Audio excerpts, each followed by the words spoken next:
Hello there, my name is David Ellis from London, and this is a video as a kind of an answer to a vinyl community contest by Randall Nelson, and it's the first video I've made. I've watched various videos over the years, well, especially over this past year and a half anyway, working from home. I'm a graphic designer. I was first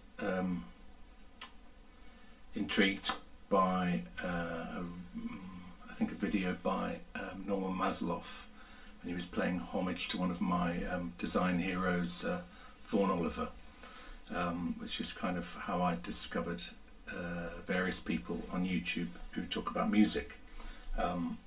Anyway, back to the current topic. Your contest, Randall, kind of struck a bit of a chord with me. I've always thought about music as being particularly pertinent to a place, places, countries, and I think living in London, it feels like, it's always felt to me like a bit of a melting pot of all kinds of things, where people come from all over the world, and we, as inhabitants of London, have been greatly kind of enriched by that kind of diversity. So I won't go into that in a great deal of detail, I suppose. Maybe it's fairly obvious, but I think the music that has come out of London for a long time, I think, has been a testament to that that sense of London being a hub of exchanges of cultural ideas and identities, and so it seemed, this seemed quite pertinent anyway. So the contest has got 4 prompts, and I'm going to read them off my little bit of paper. So prompt number 1, show an album by an artist or band from your hometown area. So in my case, I would choose this particular part of London rather than London as a whole, partly because London as a whole,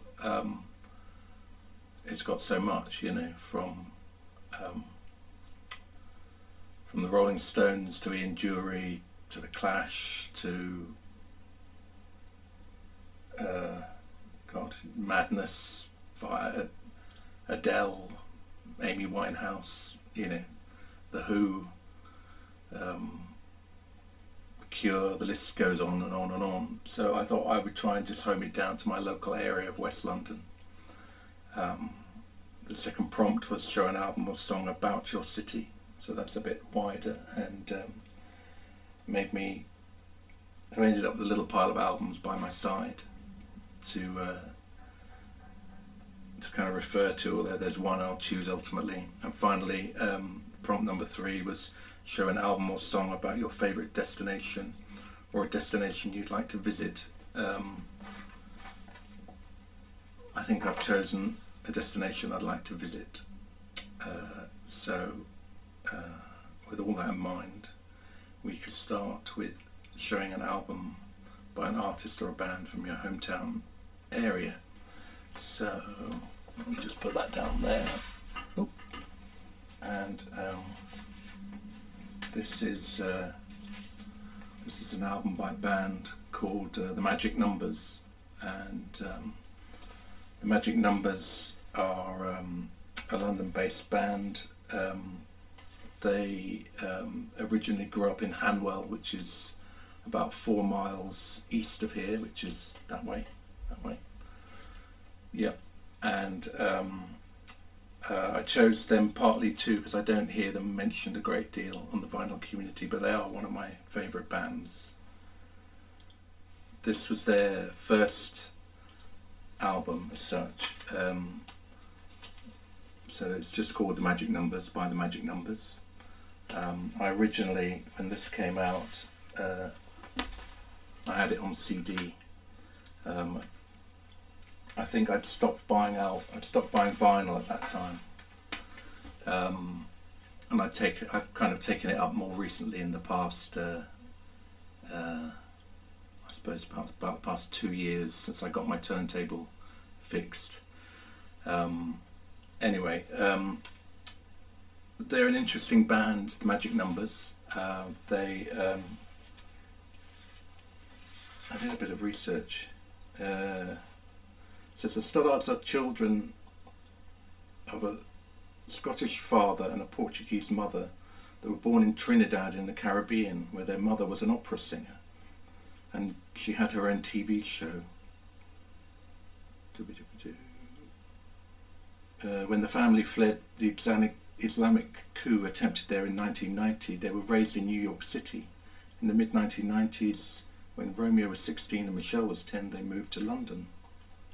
And the other half of the band, the Gannons, are of Irish descent and grew up in Hanwell, and they became friends with the Studdards because they were neighbours, which seems kind of also very apt for London, in that everyone here feels like a visitor. I've met very few people who've were born in London and grew up here. Everyone's transient in a way. Anyway, this particular vinyl was re-released a couple of years ago on Record Store Day. It's a double vinyl. It's got inner sleeves with some pictures of the band.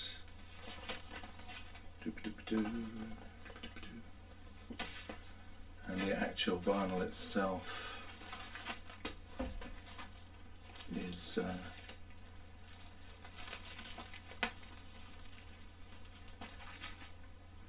kind of icy cool and pretty clear.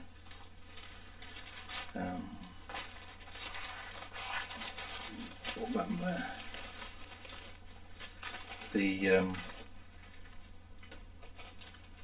The music itself, it's difficult to pigeonhole. I'm not too wild about genres of music really. I'd say it's rock, it's also pop, it's a bit folky. I know they're big fans of Neil Young. In fact, I think they supported him on tour for one of his tours. They're big fans of his, so I think there are elements of his songwriting in there. Some of their songs sound very fun, even though the lyrics are quite dark, which is quite nice, kind of dichotomy I like. And or they're about heartbreak or breakup, or to see them live, they've been some of the best shows I've ever been to see. There was one I went to see at the Hammersmith, the Shepherd's Bush Empire, where it felt like about a third of the audience ended up on stage with them playing an encore and rattling anything that they could grab to hand. It feels like I don't know, their shows just feel like a big love-in basically, and everyone in the audience knows every word of their songs, and it's a huge, great sing-song when they play. There's just a lot of love in the room when the Magic Numbers take to the stage, and that's always a good thing in my book. Okay. Oh, there is one other thing.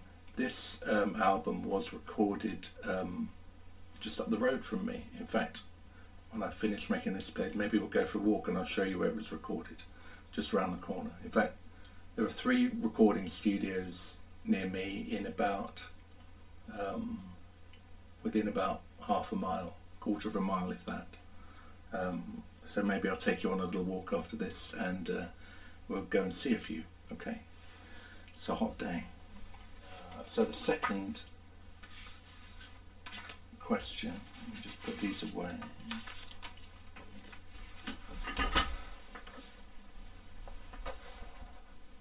An album or a song about your city. So the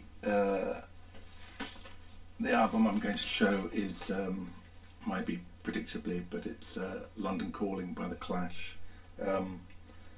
Before I chose that,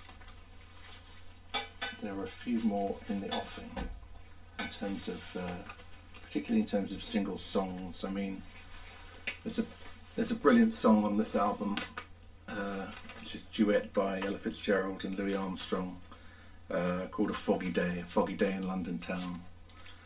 And I love it because her voice is just silky smooth on this record, and his voice is like gravel, and the combination of the two is just fantastic. I think it's a Gershwin song, isn't it? Yeah, it's a Gershwin song. And the version of it on this Analog Productions record is just beautiful. It sounds so clear. I mean, I don't suppose there was a great deal of work to be done on it. It feels just like they recorded it onto one tape, and that tape was just transferred directly onto the vinyl, so it sounds crystal clear, which is stunning. But I didn't choose that one. There's a track on this one by Bell and Sebastian. In fact, it's the title track, The Boy with the Arab Strap, where they talk about coming to London, and there's actually a lad from another band, a band called the Arab Strap there, who they talk about too, but I chose not that one.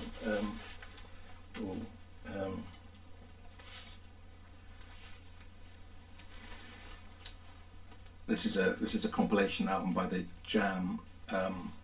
One of my other favourite London records is Down in the Tube Station at Midnight, which, as a young 18-year-old coming to live in London for the first time, had a particular resonance for me.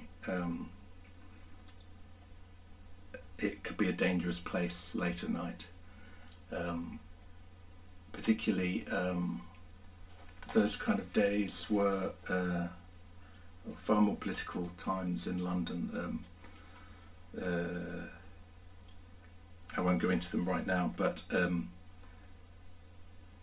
yeah, the song makes reference to being beaten up in the London Underground station by some youths who've been to too many right-wing meetings, which kind of probably tells you all you need to know about where that song is kind of going.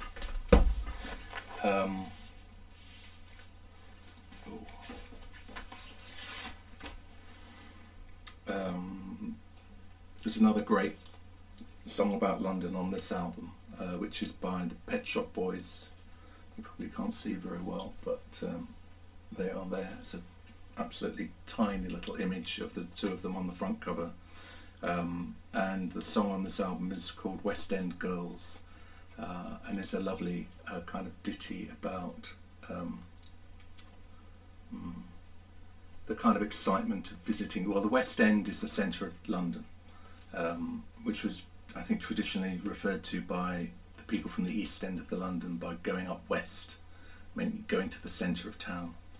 And West End Girls would be a kind of reference to a particular kind of party state, really, of going into town to club or to drink or to generally have a good time. Yeah, so that was there's another track on here. I think it's on this album.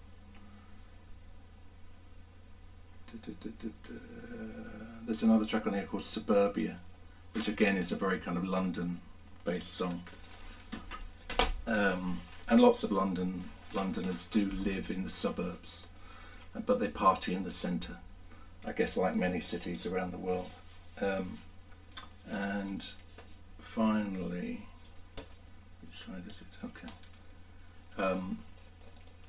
I was going to talk about this one, maybe. This is by The Specials, and it's called Ghost Town. And for me, when this came out, let me just paint a little picture. Margaret Thatcher was going to war with the miners. There was about 1 in 10 unemployment in this country, hence the UB40 track, 1 in 10. Young people in this country felt they had no future, or it looked pretty bleak, whatever future there was for them. There was definitely a big social divide against the people who had money and the people who had nothing. I suppose I think this was kind of written about a lot of UK cities, but I think of it as a London song because in the video they're in a, I think they're in a Ford Cortina or something, but the whole band are crammed in one car with the camera mounted on the bonnet of the car, and they're touring around the city, and most of it they're driving through the streets of London and the Rotherhithe Tunnel. So for me that's a very kind of London and a very kind of bit of political commentary about London town in those times, late 80s, early 90s. This is a beautiful copy of it, which is a 12-inch single, which has got a fantastic trumpet solo, which if you haven't heard this version of it, it's well worth having a listen to. And it sounds fantastic too. Pop that back in.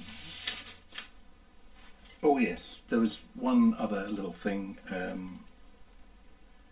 Was also on my shortlist, but it was a bit obvious really, but that would be Waterloo Sunset by the Kinks, which is a beautiful song, beautiful record about London. I don't know where I picked this up. Looks like somebody ate their dinner off of it. But anyway, nice little bit of old stuff. But that wasn't the final choice either. So going back to the Clash and London Calling. It's a double album by the Clash. I wrote down a couple of notes because there was some interesting things I didn't know about before. Interestingly, that the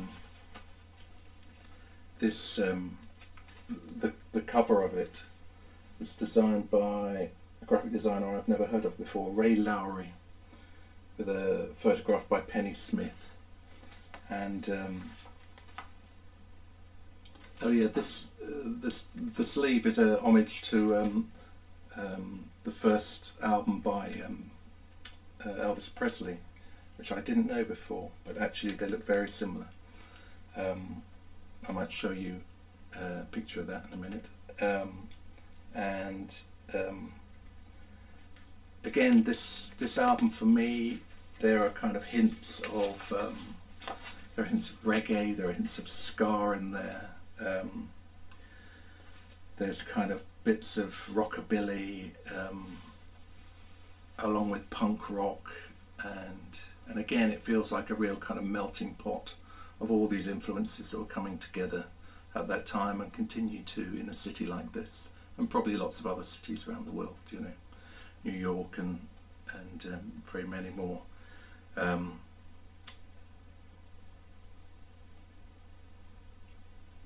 I think in terms of the kind of narrative of the album, they kind of invent little characters that talk about gun crime and sex and violence and alienation and kind of racial tension. So it really does feel like a real kind of product of its time and a real kind of marker point. I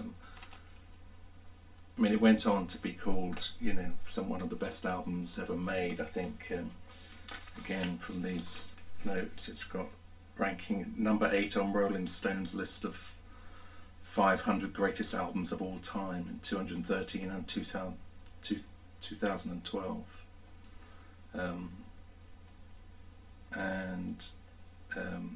Actually, the cover was named the 9th best album cover of all time by Q magazine in 2001, which I'm not sure about, but I can kind of understand why the need or why the um,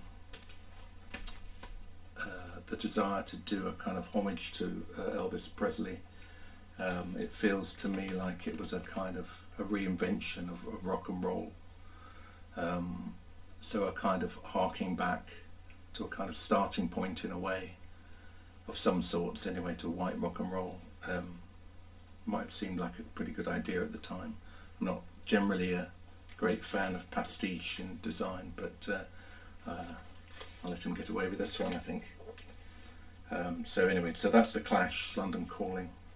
It's my favourite record about London. And finally, put that down.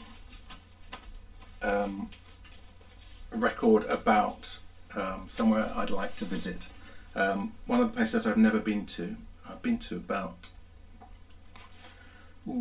30 countries around the world, probably. I've been to the US many times, but I've not been to Las Vegas, and it is somewhere I would like to go to. One record about Las Vegas that I like very much is Tom Waits and Crystal Gale soundtrack to Francis Ford Coppola film One from the Heart. There's a great image on the back there of Nastassja Kinski in a kind of version of Las Vegas.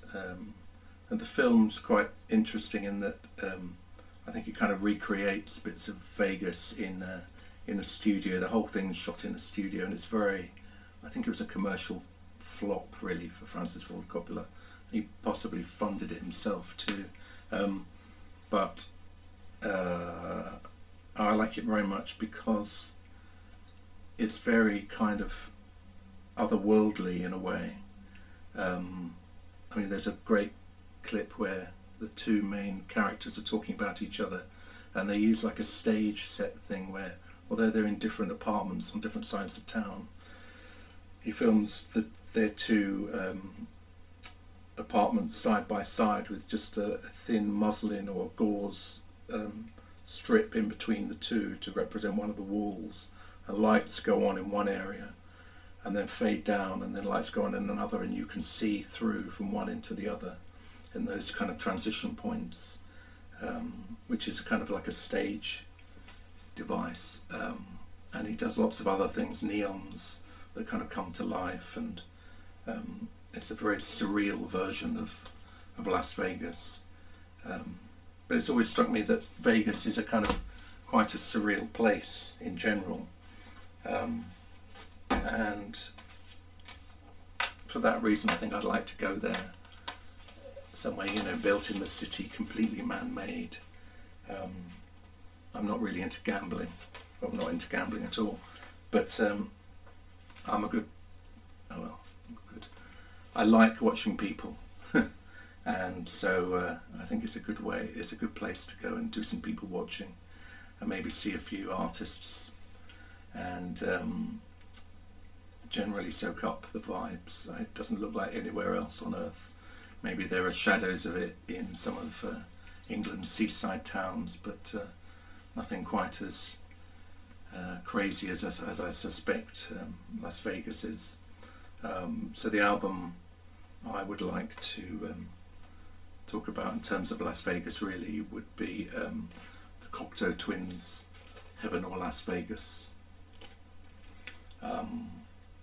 Now the Cocteau Twins are a band that I love very dearly. I was studying art at St Martin's School of Art in Covent Garden in the 80s, and one of my friends, John Gorse, came in one day with one of the first, I think it was the first album by the Cocteau Twins, first or the second, and it had a beautiful cover by Vaughan Oliver, which I was astounded by, and I heard their music, and it was just like nothing I've ever heard before, and still their music is like nothing I've really heard before. I know they've influenced a lot of other bands in the past, but still they kind of stand alone for me. This particular album has a certain place in my heart because one of my ex-business partners, Howard Greenhalgh, directed the video for this particular record. In fact, the title track, Heaven or Las Vegas, he directed. So I was very thrilled and a bit intimidated to go into the editing, which I think was done at, was probably in place in Soho called Soho 601, one of those facilities. Anyway, so I remember at least two of the band members in there during the editing process of this, and I think Robin, who's one of the main guys, had a stinking cold, and yeah, it didn't seem like the band were in a terribly good place, really. I'm not sure if there was a bit of tension in the air. It felt that way. I didn't stick around for long because I wasn't really needed.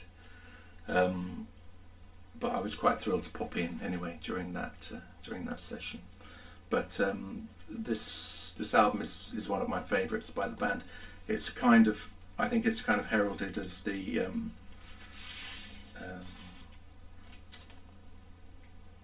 album that began them kind of breaking up as a band. Interestingly, Ivo Watts, who was the guy who ran 4AD, he considered it to be their best album. Interestingly, that directly after this album they left 4AD. Anyway, those are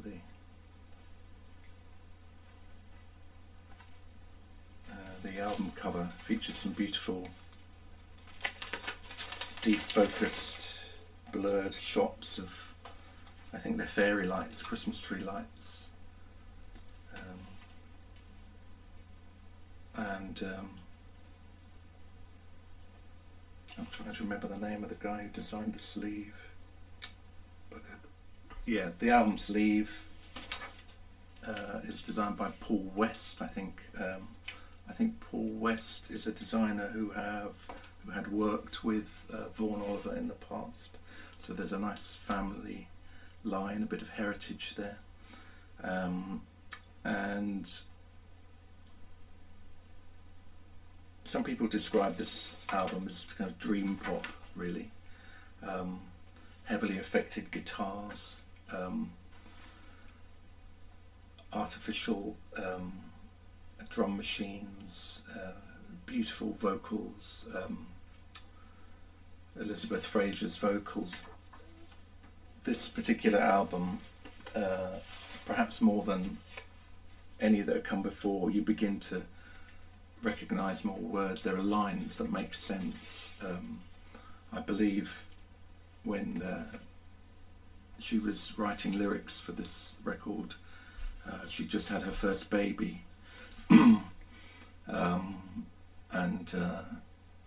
she just had her first baby with Robin Guthrie, who was one of the other band members, and I think it was a kind of quite a transitional time for them. Lots of people talk about the title Heaven over Las Vegas being a kind of, some people call it a last throw of the dice for them as a band. Would they stick together or would they implode?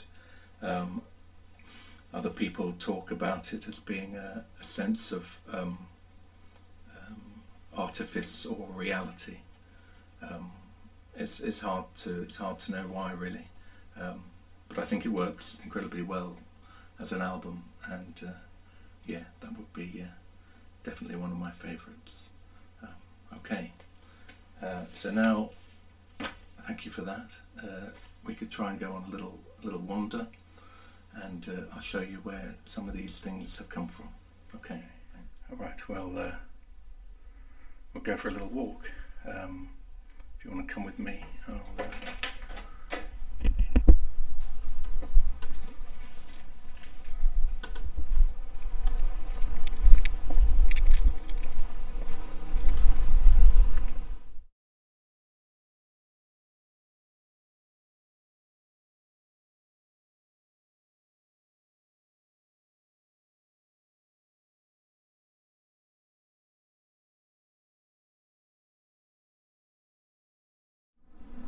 Okay, so this building behind me is it's called British Grove Studios, and it's owned by Mark Knopfler, I believe.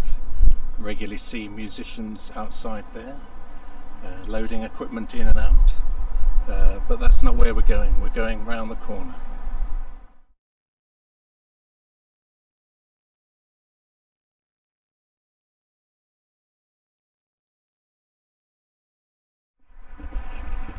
So behind me are the former offices of Island Records, and down the little alleyway you can see just here there's an old laundry that used to be the recording studios, and the offices that are in front, and people that recorded there included Stevie Winwood. I think Bob Marley and the Wailers recorded some stuff there.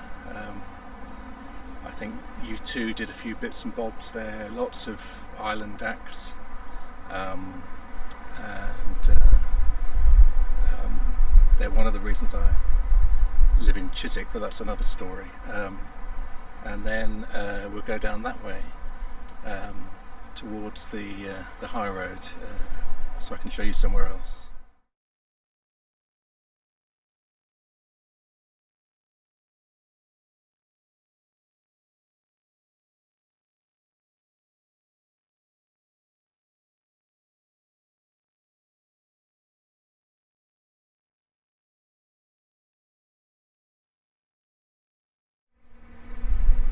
Okay, now we're around the corner. This is the offices of Metropolis recording studios,